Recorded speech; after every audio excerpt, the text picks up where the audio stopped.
pemberlakuan PSBB nanti, Pak? Ya, PSBB di Kabupaten Kuningan ini merupakan kesepakatan kepala-kepala daerah di Jawa Barat bersama Gubernur Jawa Barat, di mana pada tanggal 6 Mei kita akan memperlakukan PSBB di Jawa Barat, termasuk di Kabupaten Kuningan. Namun dalam pelaksanaannya diserahkan kepada daerah masing-masing tentang teknis dan perlakuannya. Nah, pertanyaannya apakah PSBB ini perlu diberlakukan di Kabupaten Kuningan? Maka kita harus berbalik bertanya, apakah pengendalian atau pencegahan COVID-19 ini harus dikendalikan? Satu fakta bahwa terdampaknya atau COVID-19 ini sampai dengan hari ini belum dapat terkendali dengan baik. Ini salah satu penyebabnya adalah disiplin masyarakat di Jawa Barat dan terutama di Kabupaten Kuningan yang belum sepenuhnya melakukan social distancing dengan baik. Gitu. Nah, selama ini di Kabupaten Kuningan memang sudah dilakukan KWP, ya, karantina wilayah parsial. Namun ini belum maksimal karena sifatnya hanya parsial. Nah, untuk itu maka kita tingkatkan dengan PSBB. Karena dengan PSBB ini kita akan meningkatkan kualitas social distancing. Di antaranya adalah kita memberlakukan jam aktivitas, yaitu jam 6 pagi sampai jam 4 sore gitu. Nah, apa yang dilakukan di PSBB?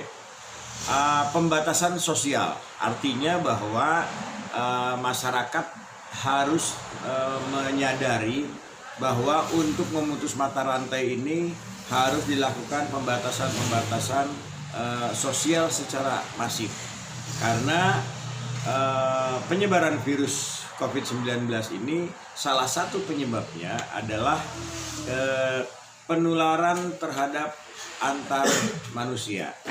Nah, untuk itu maka dengan PSBB ini diharapkan kita bisa memutus mata rantai.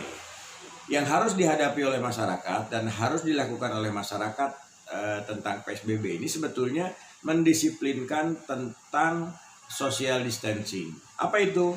Pertama, kita tidak boleh mendekati pertemuan orang banyak. Yang kedua, sebaiknya diam di rumah. Kemudian cuci tangan.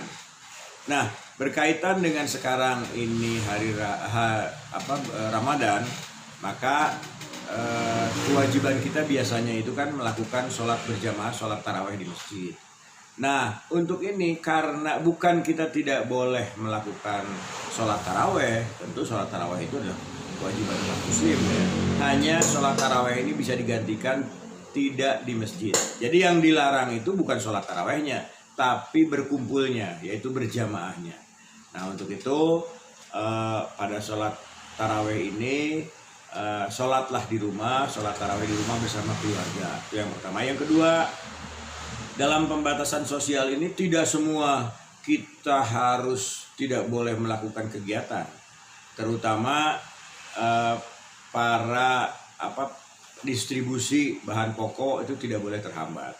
Ya, itu memang PSBB ini bukan pilihan yang mengenakan, ya, baik bagi pemerintah maupun bagi masyarakat.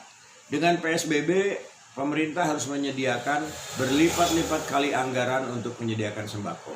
Demikian juga masyarakat. Masyarakat juga terganggu, ya, terutama para pelaku usaha. Usaha apa aja memang ini agak terganggu. Nah, dalam kaitan ini, ya, saya mengajak sebagai pimpinan DPRD, mengajak seluruh masyarakat untuk bergotong royong.